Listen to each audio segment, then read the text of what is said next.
The Turn of the Screw by Henry James. 4. It was not that I didn't wait, on this occasion, for more, for I was rooted as deeply as I was shaken. Was there a secret, at Bly, a mystery of Udolpho, or an insane, an unmentionable relative kept in unsuspected confinement? I can't say how long I turned it over, or how long, in a confusion of curiosity and dread, I remained where I had had my collision. I only recall that when I re-entered the house darkness had quite closed in. Agitation, in the interval, certainly had held me and driven me, for I must, in circling about the place, have walked 3 miles. But I was to be, later on, so much more overwhelmed that this mere dawn of alarm was a comparatively human chill.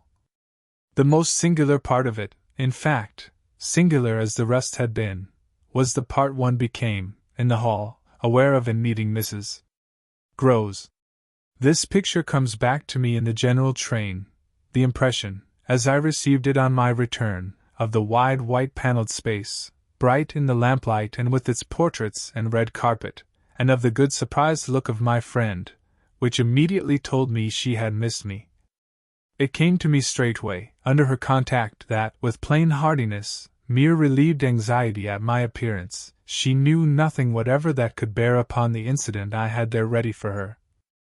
I had not suspected in advance that her comfortable face would pull me up, and I somehow measured the importance of what I had seen by my thus finding myself hesitate to mention it. Scarce anything in the whole history seems to me so odd as this fact that my real beginning of fear was one, as I may say, with the instinct of sparing my companion. On the spot, accordingly, in the pleasant hall and with her eyes on me, I, for a reason that I couldn't then have phrased, achieved an inward resolution, offered a vague pretext for my lateness, and, with the plea of the beauty of the night and of the heavy dew and wet feet, went as soon as possible to my room. Here it was another affair. Here, for many days after, it was a queer affair enough. There were hours, from day to day, or at least there were moments, snatched even from clear duties, when I had to shut myself up to think. It was not so much yet that I was more nervous than I could bear to be as that I was remarkably afraid of becoming so, for the truth I had now to turn over was, simply and clearly, the truth that I could arrive at no account whatever of the visitor with whom I had been so inexplicably and yet, as it seemed to me, so intimately concerned. It took little time to see that I could sound without forms of inquiry and without exciting remark any domestic complications. The shock I had suffered must have sharpened all my senses. I felt sure, at the end of 3 days and as the result of mere closer attention, that I had not been practiced upon by the servants nor made the object of any game. Of whatever it was that I knew, nothing was known around me. There was but one sane inference: someone had taken a liberty rather gross. That was what, repeatedly, I dipped into my room and locked the door to say to myself. We had been, collectively, subject to an intrusion. Some unscrupulous traveler, curious in old houses, had made his way in unobserved, enjoyed the prospect from the best point of view, and then stolen out as he came. If he had given me such a bold hard stare, that was but a part of his indiscretion. The good thing, after all, was that we should surely see no more of him.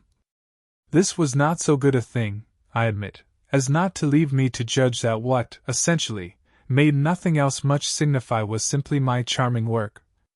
My charming work was just my life with Miles and Flora, and through nothing could I so like it as through feeling that I could throw myself into it in trouble.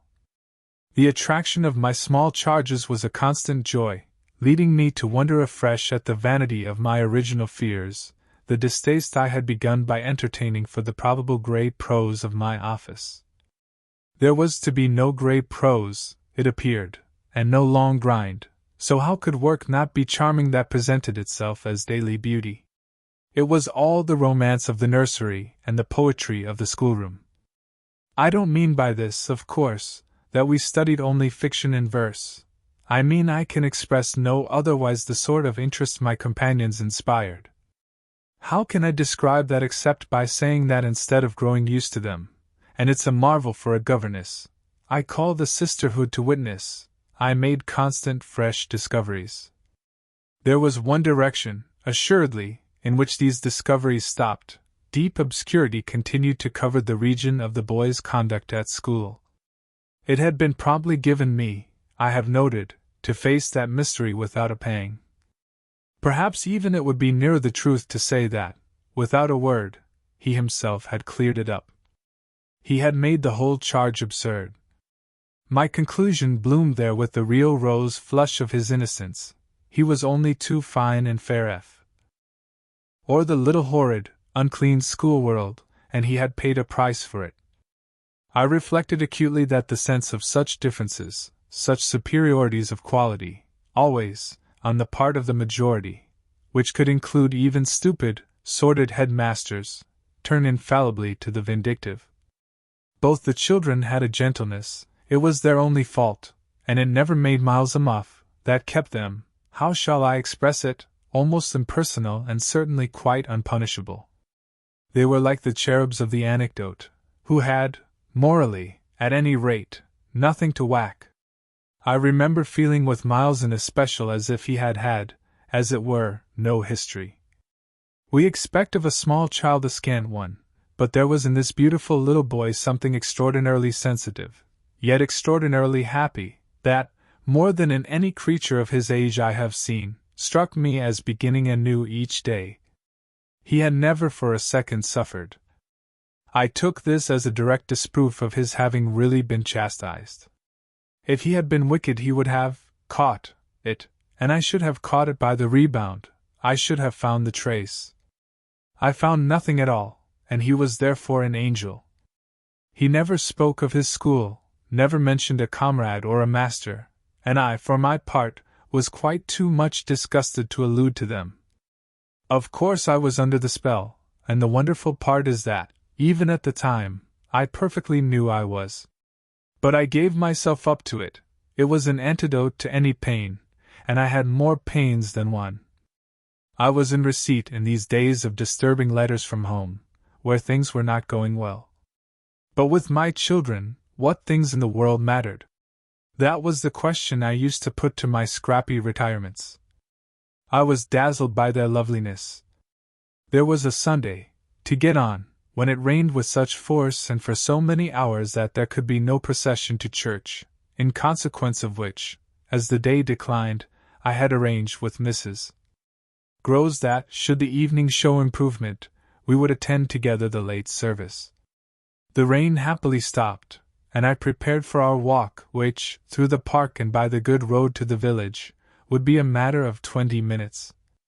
Coming downstairs to meet my colleague in the hall, I remembered a pair of gloves that had required 3 stitches and that had received them, with a publicity perhaps not edifying, while I sat with the children at their tea, served on Sundays, by exception, in that cold, clean temple of mahogany and brass, the grown-up dining room. The gloves had been dropped there, and I turned in to recover them. The day was grey enough, but the afternoon light still lingered, and it enabled me, on crossing the threshold, not only to recognize, on a chair near the wide window, then closed, the articles I wanted, but to become aware of a person on the other side of the window and looking straight in. One step into the room had sufficed. My vision was instantaneous. It was all there. The person looking straight in was the person who had already appeared to me. He appeared thus again with I won't say greater distinctness, for that was impossible, but with a nearness that represented a forward stride in our intercourse and made me, as I met him, catch my breath and turn cold. He was the same, and seen, this time, as he had been seen before, from the waist up, the window, though the dining room was on the ground floor, not going down to the terrace on which he stood. His face was close to the glass, yet the effect of this better view was, strangely, only to show me how intense the former had been.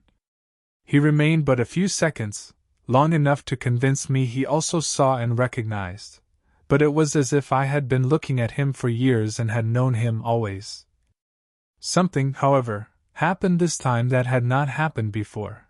His stare into my face, through the glass and across the room, was as deep and hard as then, but it quitted me for a moment during which I could still watch it, see it fix successively several other things. On the spot there came to me the added shock of a certitude that it was not for me he had come there. He had come for someone else. The flash of this knowledge, for it was knowledge in the midst of dread, produced in me the most extraordinary effect, started as I stood there, a sudden vibration of duty and courage. I say courage because I was beyond all doubt already far gone. I bounded straight out of the door again, reached that of the house, got, in an instant, upon the drive, and passing along the terrace as fast as I could rush, turned a corner and came full in sight. But it was in sight of nothing now. My visitor had vanished. I stopped, I almost dropped, with the real relief of this, but I took in the whole scene. I gave him time to reappear. I call it time, but how long was it? I can't speak to the purpose today of the duration of these things. That kind of measure must have left me. They couldn't have lasted as they truly appeared to me to last.